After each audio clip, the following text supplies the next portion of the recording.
Ayan mga ka-Berks, andito na tayo sa itaas at nakasakay na tayo sa barko.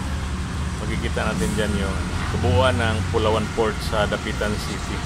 Ito din yung parang port din ng Dipolog City kasi karamihan dito sumasakay ng barko. Ito yung barko na sinasakyan natin sa itaas tayo, tapos sa ngayon marami pang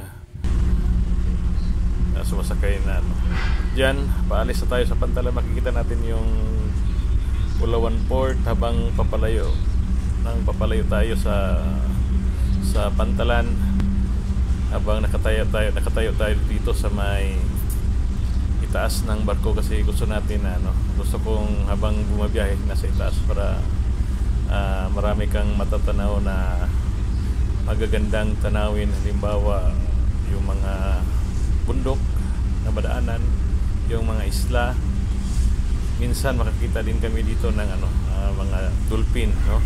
Minsan may mga dolphin na sumasabay sa barko na minsan lumulundag din para makita ng mga tao. So ito yung mga ka-Berks, at mamaya pakita ko sa inyo yung habang nakasakay kami dito, makikita namin yung Dakak Park and Beach Resorts mga ka-Berks. Salamat mga ka-Berks.